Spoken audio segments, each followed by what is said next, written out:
With the projectiles hitting the enemies, we have the coloring going on, they disappear, but we need a little bit more eye candy.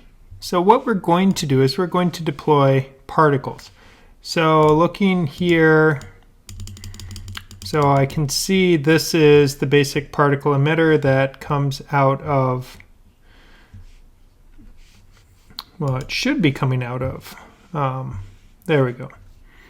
Coming out of the document. And if we look here, we can see we have some things going on.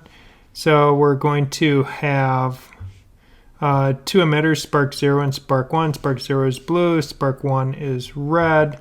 So if we just take a look at one of these, we can see what's happening. They have different lifespans. That's how long they last. Gravity, how much it affects them. If we put gravity down to, say, oh, well, we'd have to go into the edit mode. We want to see changes. Do that every time.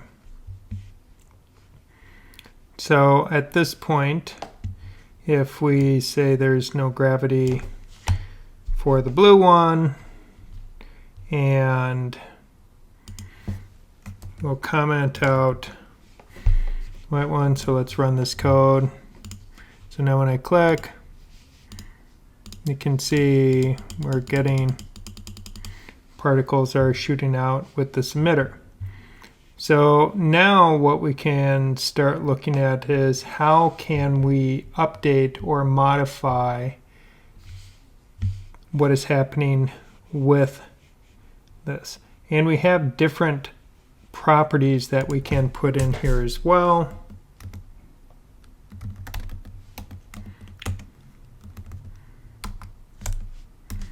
So if we were to put something like 100,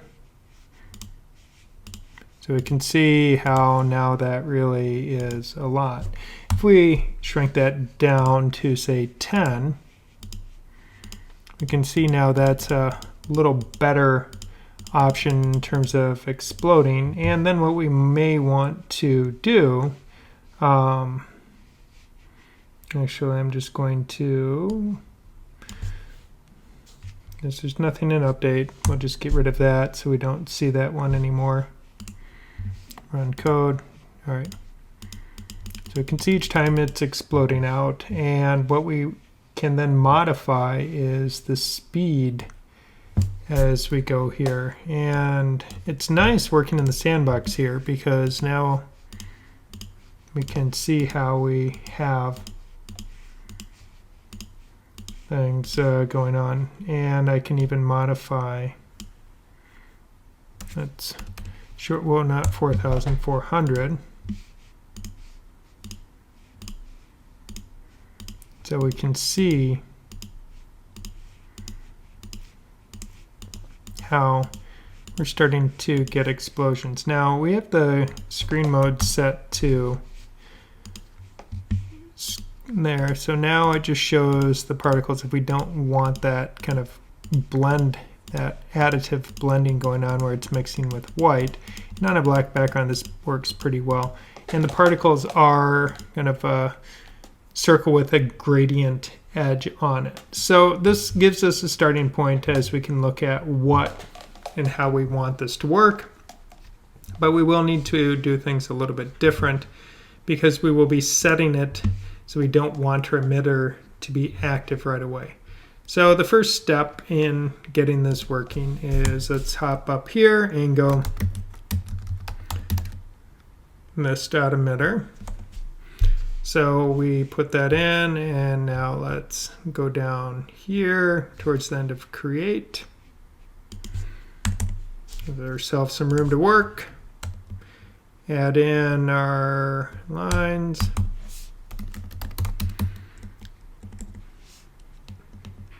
So now we have our particles, this dot emitter, and typos are probably going to be the death of me today.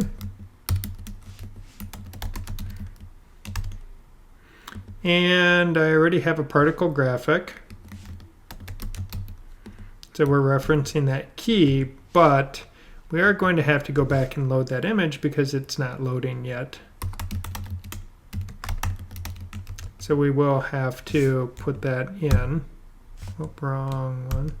Curly braces there. So now we get to put in all of the emitter parts. So we do need to reference that particle graphic, so we will have to load that into our project. So let's see here, we're loading. I'm just going to put it after bullet. It's going to be the same kind of thing. This dot load dot image. We'll give it a key of particle, and it's in the assets folder.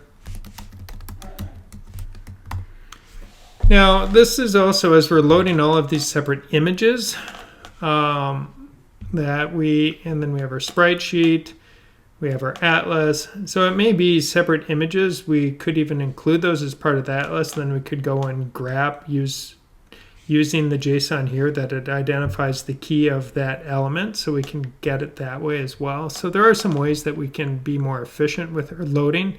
But again, because we don't have thousands of items that we're loading, I think in this case we can get away with keeping things a little bit more segregated. It's something that as your project grows and you realize you need better performance, that's when you start worrying about those kinds of things.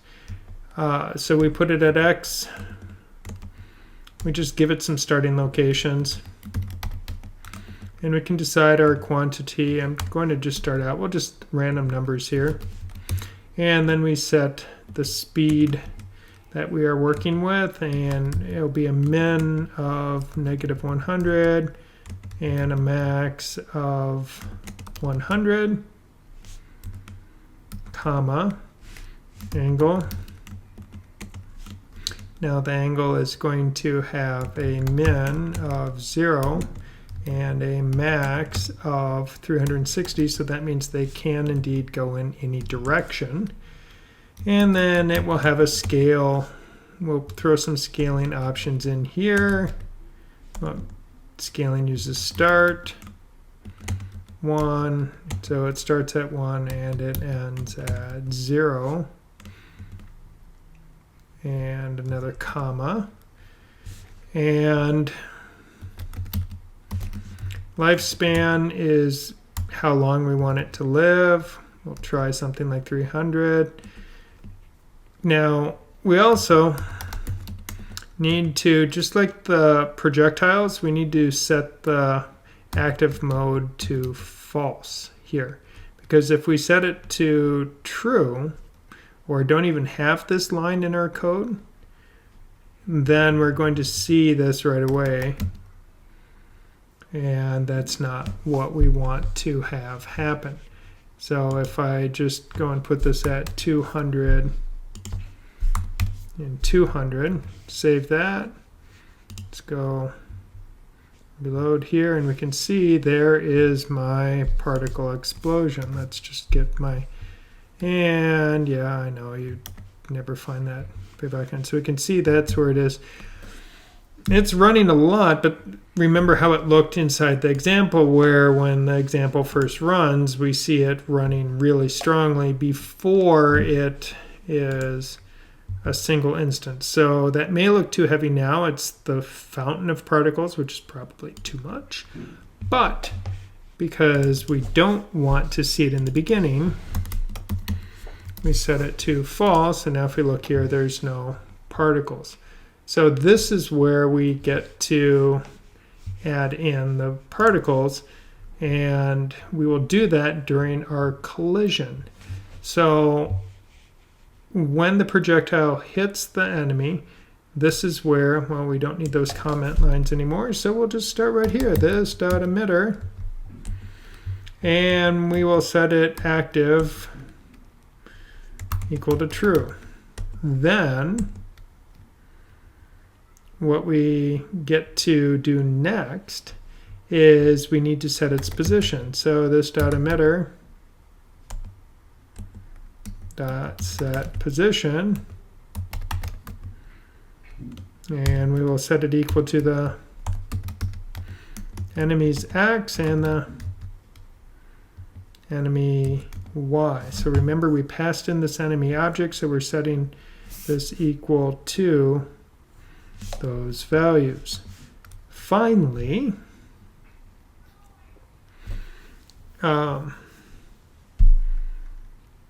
we're going to tell our emitter to do something. And that's something we're going to do. If we go back into the particle, we'll see we tell the emitter to explode when we want it to start its run all over again. So to do that, this dot emitter dot explode. So this is a built-in method that is part of working with the particles. And there it worked.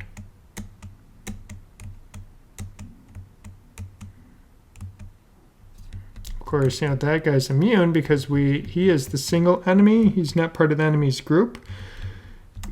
So he is bulletproof. Or she. Or whatever constitutes. Now the nice part, if you have lots of open spaces and things are only set to change position while they are hitting something, then that works out okay. And now I killed them all. We had our explosions, and yeah, I thought it looked pretty good. It's a nice addition using those particles. Now you figure out what particle color works for you. You figure out how you want it to behave, and you could make things look pretty decent.